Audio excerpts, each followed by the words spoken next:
Hi കൂട്ടുകാരെ, പുതിയൊരു വീഡിയോയിലേക്ക് എല്ലാവർക്കും സ്വാഗതം. അങ്ങനെ സൂര്യയെ കുറ്റപ്പെടുത്തി ഇവിടെ ഇങ്ങനെ പത്മ സംസാരിക്കുകയാണ് കേട്ടോ. അത് കേട്ടിട്ട് ഒരിക്കലും സൂര്യക്ക് നിൽക്കാൻ കഴിയില്ല. അപ്പോൾ സൂര്യ പറയണ, നന്ദിനി നമുക്കിനി ഇവിടെ നിൽക്കണ്ട, നമുക്ക് നമ്മുടെ പണി നോക്കി പോവാം എന്ന് പറഞ്ഞിട്ട് സൂര്യ അവിടെ നിന്നും നന്ദിനിയെ കൊണ്ടുപോകണം കേട്ടോ.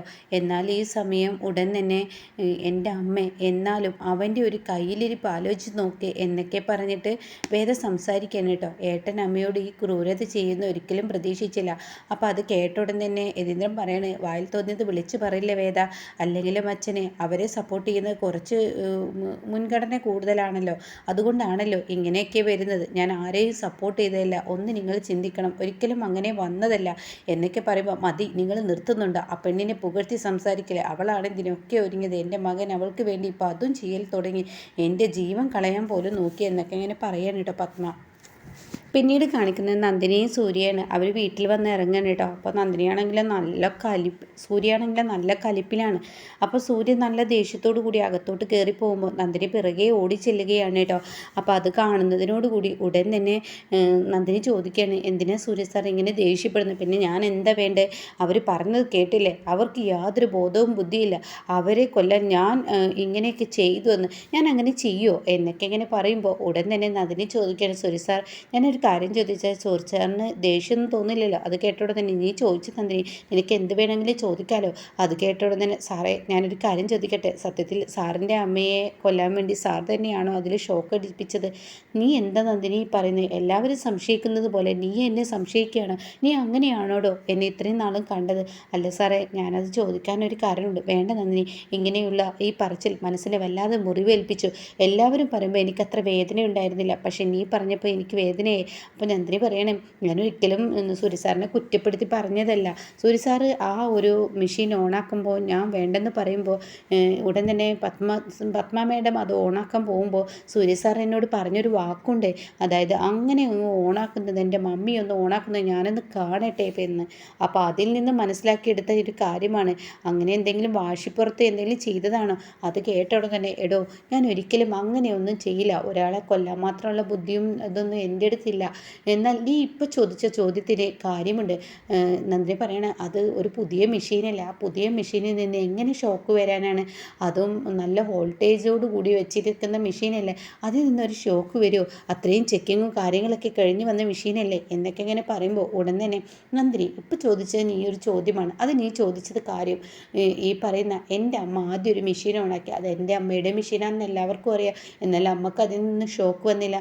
എന്നാൽ രണ്ടാമത്തെ മെഷീന് ആരോണാക്കാൻ വെച്ചതാണ്. അത് കേട്ട ഉടൻ തന്നെ അത് പിന്നെ നന്ദിനി ഓണാക്കാൻ വെച്ചിരുന്ന മെഷീനാണ്. ഫസ്റ്റ് ഓണാക്കുമ്പോൾ അത് പവർ കട്ടായി, രണ്ടാമത് ഓണാക്കുമ്പോൾ അതിൽ നിന്നും നീ രക്ഷപ്പെട്ടതാണ്. ദൈവം നിൻ്റെ കൂടെ ഉള്ളത് കൊണ്ട് തന്നെ നിന്നെ രക്ഷപ്പെടുത്തിയതാണ്. നീ ഓണാക്കാൻ പോവുകയായിരുന്നെങ്കിൽ ഇന്ന് നീയായിരുന്നു അതിൽ നിന്ന് തെറിച്ചിരുന്നത്. കാരണം അത്രയും പവറുള്ള മെഷീനാണത്. അതിലൊരുപക്ഷെ നീ മരണപ്പെടുക തന്നെ ചെയ്തിരുന്നു. അപ്പോൾ ആരോ നിൻ്റെ മരണം കണക്കാക്കിയല്ലേ അത് ചെയ്തത്? അപ്പോൾ ഉടൻ തന്നെ, അല്ല അപ്പോൾ പത്മ മേഡം എന്ന് പറയുന്ന എൻ്റെ അമ്മ അതിലോട്ട് വലിഞ്ഞു കയറിയതല്ലേ?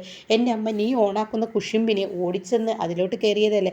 അല്ലാതെ ഒരിക്കലും എൻ്റെ അമ്മ എങ്ങനെയാ കിണയിൽ വീഴുന്നത്? അത് നീ ചിന്തിച്ച് നോക്ക്. എൻ്റെ അമ്മ അപ്പോൾ വന്നില്ലായിരുന്നെങ്കിൽ നീ ആയിരിക്കും അതിൽ പെടുക എന്ന് പറയണം കേട്ടോ. ഇതൊക്കെ കേൾക്കുന്ന നന്ദിനിക്ക് ആകെ മൊത്തത്തിലൊരു കിളി പോയതുപോലെ ആവുകയാണ്. നന്ദിനി ആകെ ഭയപ്പാടിൽ നിൽക്കണം കേട്ടോ. അപ്പോഴാണ് അങ്ങോട്ടേക്ക് പത്മയും അതുപോലെ തന്നെ ഇന്ദ്രജയും വേദയും എല്ലാവരും കൂടി കയറി വരുന്നത്. അങ്ങനെ ഈ സമയം അവരകത്തോട്ട് കയറുമ്പോൾ ഉടനെ തന്നെ നന്ദിനി, നിൽക്ക് മാഡം എന്ന് പറയണം കേട്ടോ. അപ്പോൾ എന്താ ഇവിടെ എന്നോട് നിൽക്കാൻ പറയുന്നതെന്ന് പറഞ്ഞിട്ട് ഇങ്ങനെ നോക്കി നിൽക്കുകയാണ്. പിന്നീടൊന്നും നോക്കില്ല, ഒരു ആരതി എടുത്ത് നന്ദിനി പത്മയെ ഒഴിയാൻ വേണ്ടി വരികയാണ് കേട്ടോ. ആരതിത്തട്ട് എടുത്ത് ഇങ്ങനെ ഒഴിയാണ്. എന്നിട്ട് പറയാണ്, മേഡത്തിന് ഒരുപാട് ദൃഷ്ടിദോഷം തട്ടിയിട്ടുണ്ട്, അതുകൊണ്ടാണ് മേഡത്തിന് ഇങ്ങനെ ഒരു അപകടം വന്നത്.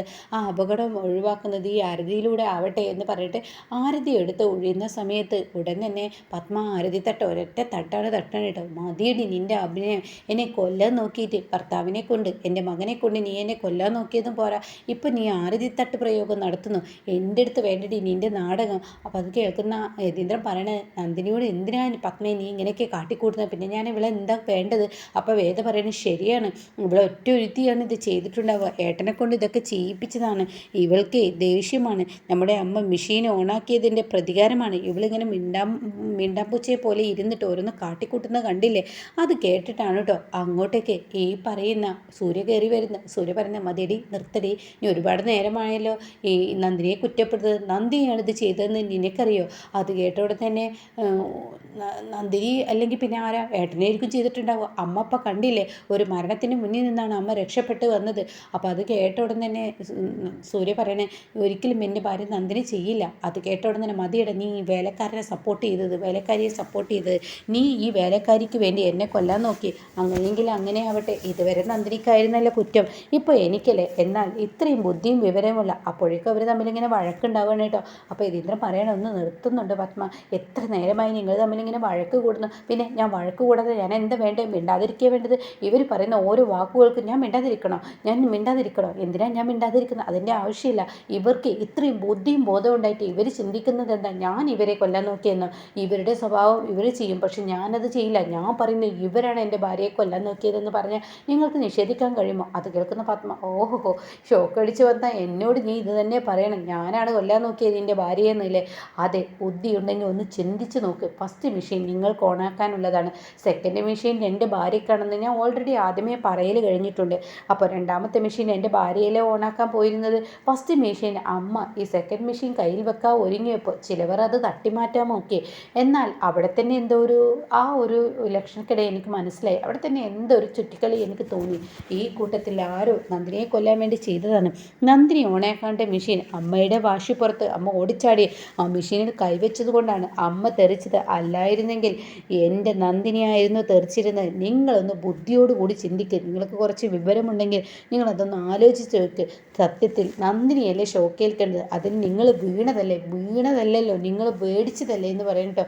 എന്നിട്ട് പത്മക്കങ്ങ് ദേഷ്യം പിടിക്കണം, മതിയുടെ നിർത്തട, നീ കിടന്ന് പുലമ്പുന്നത്, നിൻ്റെ ഒരു നന്ദിനി ഈ വേലക്കാരിയെ ഈ വീട്ടിൽ നിന്ന് ഞാൻ അടിച്ചിറക്കും, ഈ വീട് തന്നെ എൻ്റെ സാമ്രാജ്യമാണ്, ഇത് എൻ്റെ ലോകമാണ്, ഈ ലോകത്ത് ആര് നിൽക്കണ്ട എന്ന് തീരുമാനിക്കുന്നത് ഞാനാണ്.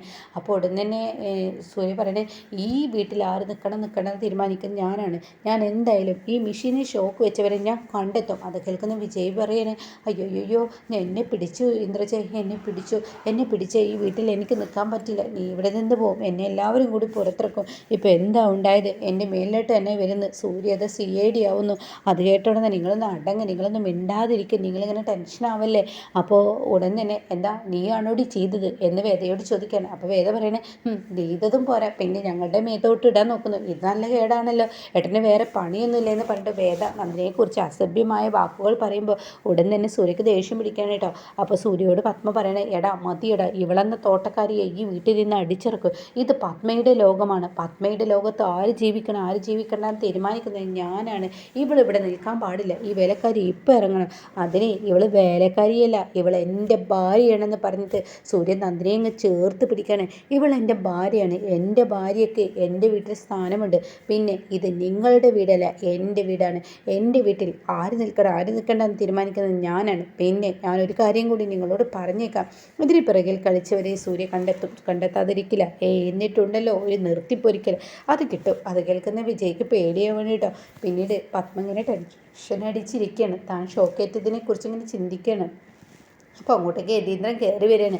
അപ്പോൾ യതീന്ദ്രൻ പറയാണ് പത്മ ഇനി എന്താ ഇങ്ങനെ, ഞാൻ പിന്നെ എങ്ങനെയാവണ്ടേ, നിങ്ങളുടെ മകനെ ഇങ്ങനെ വഷളാക്കി, മകൻ കണ്ടില്ലേ എന്നോട് ഇങ്ങനെ ഒന്ന് പറഞ്ഞാൽ 10 പറയുന്നത്, അതുകൊണ്ടാണ് നിങ്ങൾ എല്ലാത്തിനും സപ്പോർട്ട് കൊടുത്തത്, അതുകൊണ്ടാണോ പത്മ, അവൻ പറയുന്നതിലൊരു കാര്യമില്ലേ, 2 മെഷീനുകളാണ് നമ്മുടെ കമ്പനിയിൽ വന്നത്, അതിലൊരു മെഷീൻ നിനക്കും ഒരു മെഷീൻ അവൻ പറഞ്ഞതുപോലെ നന്ദിനിക്ക് ഓണാക്കേണ്ട മെഷീൻ നന്ദിനി തന്നെ ഓണാക്കാൻ പോകുമ്പോൾ നിൻ്റെ അതിബുദ്ധി കൊണ്ട് നീ അവൾ ഓണാക്കരുതെന്ന് കരുതി നീ അത് തട്ടിത്തെറിപ്പിച്ച് അതിമേ പോയി തൊട്ടതല്ലേ, അല്ലാതെ ഒരിക്കലും സൂര്യ അത് വേണം വെച്ച് ചെയ്തതെന്നല്ലല്ലോ. അപ്പോൾ അതിനർത്ഥം എന്താ, നന്ദിനിയെ കൊല്ലാനല്ലേ അവിടെ ആരോ ഒരുങ്ങിയിരിക്കുന്നത്, ഇതിലെന്തോ ഒരു കെണി ഉണ്ടായിട്ടുണ്ട്, ഇത് അന്വേഷിക്കേണ്ടിയിരിക്കുന്നു എന്ന് പറയുമ്പോൾ പത്മ ഇങ്ങനെ ചിന്തിക്കുന്നുണ്ട് കേട്ടോ. അപ്പോൾ ഇങ്ങനെയൊക്കെയുള്ള ഒരു എപ്പിസോഡാണ് ഇനി വരാനിരിക്കുന്നത്.